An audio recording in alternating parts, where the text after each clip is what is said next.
Most people aren't stuck because they're incapable. They're stuck because they're living from beliefs they never chose. I know that because I was doing it myself. For years, I thought certain reactions, certain doubts, certain patterns were just me. They weren't. They were learned. And once I started questioning them, everything changed. My name is Craig. I work with people who feel stuck in patterns they don't fully understand. I help them uncover the beliefs driving their behaviour so they respond differently in relationships, career, and life. If that resonates with you, then you're in the right place.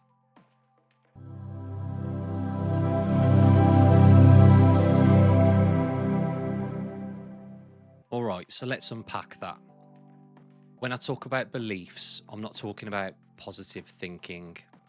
I'm talking about the quiet assumptions you formed years ago without even realising it. Beliefs like, I'm not enough. I have to prove myself. I can't let people down. I need to keep it together. You don't wake up one day and choose those. You absorb them through experiences, through people, through moments. And then years later, they're still running in the background, shaping how you react, how you handle pressure, how you deal with conflict. That's where feeling stuck actually comes from. For me, one of those beliefs was that I always had to have the answers, that showing uncertainty meant weakness. I didn't realise how much pressure that created until I started questioning it. In coaching, we slow that process down. We identify the belief, we question where it came from, and we decide whether it still serves you. Because when you change the belief, you change the pattern. A little about me. I've worked in the NHS for over 11 years now, 9 of those as a paramedic. In that time, I've worked with people experiencing burnout, anxiety, depression, people who feel like they've lost their way. But in those moments, I started noticing a pattern. It wasn't just the situation they were in, it was an internal narrative running in the background, shaping how they saw themselves. A belief about who they were, an image formed through past experiences that they'd started to accept as fixed. And when I looked at my own life, honestly, I realised I've been doing the same thing. I do want to be clear at this point.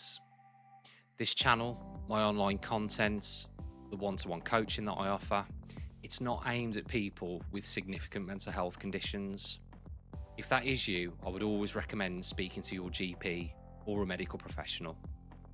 What I do offer, though, is a reflective approach, a space to understand what drives you, to explore the beliefs shaping your reactions, and to adjust the mindset that influences how you live. I've also written a book. It's called The You That You Forgot. It's available on Amazon in ebook, paperback, and hardback. It's a reflective read, inviting curiosity into how the human mind works, how it processes thoughts, and how you can begin challenging them to better understand yourself. So how did I get here? How did I move into wanting to become a life coach?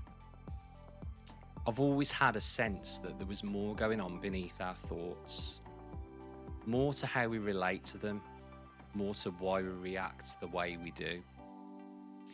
But the turning point for me was a leadership and resilience course I attended through my role at the time. It genuinely shifted something within me. For the first time, I could see how my own mind had been shaping my reality, how certain beliefs were quietly influencing how I saw myself, how I showed up, and what I expected from life. I began to understand my values, my core beliefs, and more importantly, how they had been formed. And I realised something simple but powerful. No matter what you achieve, no matter where you go, everything flows from who you believe yourself to be. That's what this work is all about. It's not about becoming someone new. It's about understanding who you are. And it's deciding what stays and what changes. I invite you to approach this with an open mind, to be willing to look honestly at your own patterns. And if you're prepared to do that, join me on the journey. So one of the most practical things I did, and I still do, is sit down and actually write out my core values. This has been something I've worked on for a number of years. It's evolved, it's changed. I'm not expecting you to have yours fully figured out, but maybe as I go through mine, some will resonate with you. Some won't, and that's absolutely fine. This isn't about copying someone else's values. It's about identifying your own. I'll show you what I mean.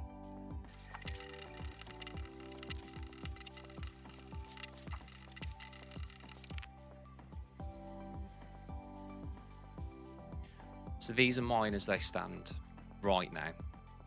So authenticity, integrity, growth, calm under pressure, service, accountability. So authenticity, because I don't want to filter who I am anymore. Integrity, because if my actions don't match my values, I feel it immediately. Growth, because staying still feels like I'm going backwards. Calm under pressure, not just in my role, but in how I respond to life. Service, because meaning for me comes from contribution. And accountability, because without ownership, nothing changes. I'm not asking you to adopt these, but if you were to write yours down, what would they be? And are you actually living in alignment with them? So here's what I want you to do. Pause this video here, take a few minutes, have a think. And if you want to, write down what your core values are. Don't overthink it, just write what feels true. There's no right answer, it's just awareness. I'll put a few examples up on the screen now.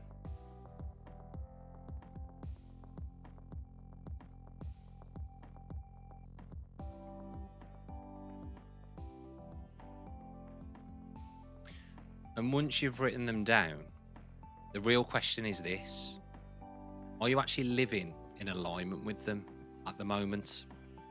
So here's the challenge. Think about moments where you felt rage, arguments with your partner, times when you've snapped, moments of frustration where you're not even sure why. If you could pause in that moment, just for a second, would you respond differently? Would you choose something that aligns better with your values? Because that's the gap.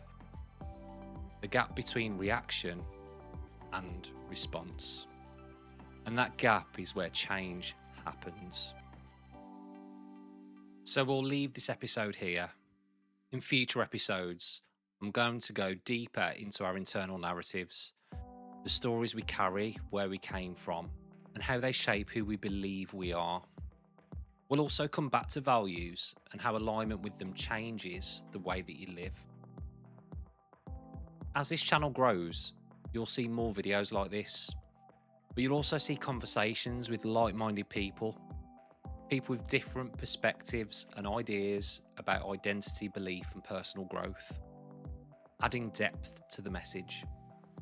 I'm also posting reflective content daily on Facebook and Instagram, designed to challenge your thinking and help you see things from a different angle. If what I've shared today resonates with you, I'd appreciate you liking and subscribing. And if you have any thoughts, questions, or reflections of your own, please leave them in the comments. I'll also be offering one-to-one sessions to a small number of people. All the details, including where you can find my book, The You That You Forgot, and my social media links, are in the description below. Thank you for watching. I'll see you in the next one.